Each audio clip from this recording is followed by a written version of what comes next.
Coastal Championship Wrestling. We're back in South Florida here at Coral Springs Charter School, where they bring you some of the best talents going today, legends, those up-and-comers, established talent, and men like this. Former WWE broadcaster, also former wrestler, Hugo Savinovich. Thank you so much, Hugo. What is it like being here with CCW and part of this great show that they're going to have tonight? Well, first of all, my wrestling call always starts with Tangana. That's my war cry, and it's so exciting.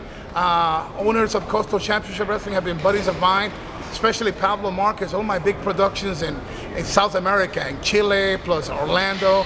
Wherever I go, I always have Pablo Marquez help me with the training of the talents in all these countries, because we want to make sure when the show comes that they are at top shape and they could give their paisanos, their countrymen, the best wrestling. And coming down here, it's such an honor because we're going to create new talent, and that new talent is going to become the future of our industry. Plus, we have Alberto Del Rio in the house, the legendary Nasty Boys. We have Alberto's brother, Hijo de Dos Caras. Former Divas WWE champion Caitlin, Miss Celeste will be in the house, and you have Vanilla Vargas, you have the CCW champion Chelsea, and she wants to destroy the two challengers. So we're going to have a tremendous card, and I believe we're going to have a packed house tonight. Hugo, what has it been like for you, because you just talked about CCW and also working with Pablo? What things have you been doing, because you had some shows in Orlando that you've been working on? Yes. What is that all about? Yes, I'm partnerships with NGCW, New Generation Championship Wrestling, and also I'm a pastor, evangelist. So the Orlando-based company will go to other places, where one of the partners there, one of the promoters is a pastor. And our deal between him and me is when we have the profit there, 50% of that will be used to help with the gangs in the area of Orlando and Kissimmee, do all these things for the youth. There's a lot of youth in prostitution. So we do wrestling, but also we do a lot of the things that we need to do with our youth. And I don't already do that. I do that in Bolivia and other places in the world. So wrestling is still my passion, but for the last 20 years, it's also become a tool to reach families, especially the youth around the world. So we use the New Generation Championship Wrestling Orlando to promote big shows. Soon it will be Lucha Conquest 3. We have had some of the biggest talents come down for Orlando and Kissimmee, and Lucha Conquest 3 is going to be fantastic. Soon to be announced the date. Some of the talent that you've already had? Can you mention some? Yes, from Ricky Mesias Banderas, we have had Alberto Del Rio. From Santana Garrett to our wrestling superstar champion Ibeliz, Mecca Wolf 450. The biggest lucha stars from Mexico have been on the card. We have had the opportunity of witness some of the biggest stars also from Puerto Rico, like Apollo. And it's just been fantastic. And what we're going to do on Lucha Conquest 3 is just accelerate it more, give the fans a faster pace lucha storyline with some strong style, American style, and just a lot of good storytelling, so the fans could enjoy it from the first match to the main event. You mentioned something, and I think it resonates really well, because you said how these shows will help those that have been in gangs, and you're working with the church. Tell me about your background, because you had a tough background growing up, coming from gangs, and wrestling helped save you, basically. Yes, basically, if it wasn't because of wrestling, I would have been dead. 70 years with WWE as a creative talent producer and the Spanish broadcast, but I also taught from all international countries that wanted to do the product of WWE. After they did a deal with WWE, I was in charge of working with the producer of that country, with a narrator and the commentator, and we will teach them the psychology of the WWE product.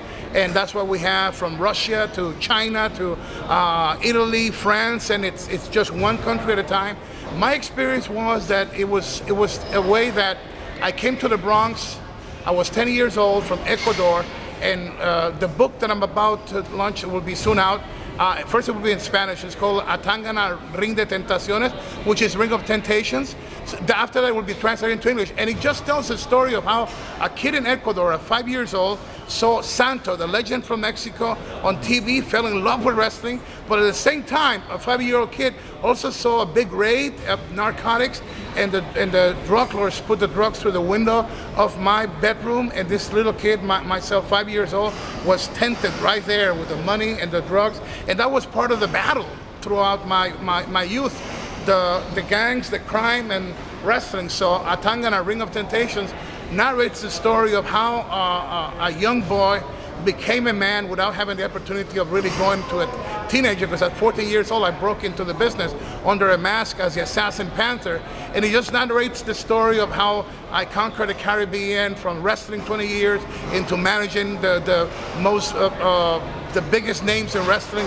and some of the toughest heels, the big bad guys, Abdullah the Butcher, Bruiser Brody, we had Ox Baker, you had Crazy Luke Graham, the Fabulous Kangaroo, Haku, who was King Tonga, the Briscoes, the Funks, you name it, we had him there. The original Sheik. Oh, the original Sheik, managing the Sheik. Back then, it was just like managing Abdullah the Butcher. Any of the tough guys from the legendary school of the villains of the old school, I used to manage them in Puerto Rico, and then that led me to 17 years with WWE, and now the opportunity of creating new companies. I did the first season of Lucha Underground.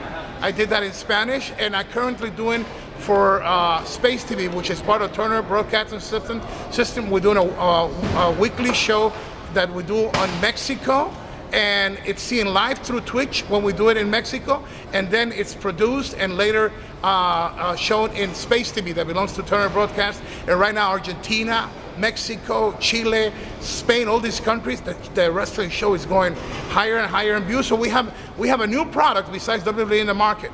Who do you credit for helping you when you were just getting started in wrestling? Wow. And just if there were a few people that really helped you get it? From New York, Toro Maldonado, my first promoter. Osvaldo Vega was the commissioner and the president of the Spanish Council of Sports. He was the man that pressured Vince McMahon's father into letting us use some of his stars. He says, hey, you cannot discriminate against Spanish people. And then that's when we had like Tony Gorilla, we had Gorilla Monsoon on our cards, we had Pedro Morales. So it was an incredible. He helped me, and then he introduced me to Arturo Mendoza, the Mexico promoter that used to own Puerto Rico and wrestling. And then Arturo Mendoza introduced me to Carlos Colon and Jovica. And then from Carlos Colon and Jovica, I went to Vince McMahon for another 17 years. So it's been like from one family to the other, and now I'm helping to build new companies around the world in Chile, Peru, Ecuador. And if they need help, I'm here to help. Tell us about Lucha Underground. What do you think of Lucha Underground? It's a different product in the way it presents the wrestling, and they have seasons, so it's not year-round. No, and it's just a shame that shame because of the fact that you cannot get El Rey Network everywhere. So people have to go and wait till, like there's people right now that I've seen the first season of Lucha Underground, and they're falling in love with the product, and it's gonna take a while. But if you have from season 4 to season 5, incredible as it might sound, I think by season 6 is when the product is going to explode, because there's nothing like that out there. Nothing. From the production, the Hollywood style storyline, into the lucha style, building their own temple, and with the villanos, the bad guys, the good guys, unpredictable, and then like hardcore lucha mixed with the beautiful wrestling, and some of the biggest names have participated there. And drama. Story drama. We actually have a little bit of soap opera mixed in. But it's going to take a longer time. I believe if they persist and don't surrender, by season 6, the product is going to be off the hook. Not that it's not good right now, but by season 6, I think they're going to be able to correct the little things they have to correct, and then they're going to be able to translate the TV show into like Cirque du Soleil does when they bring shows to every part of the world. That's what Lucha Underground is going to be. It's not going to be like every week a show, but it will be like big shows in different big places, and the fans are going to fall in love with it.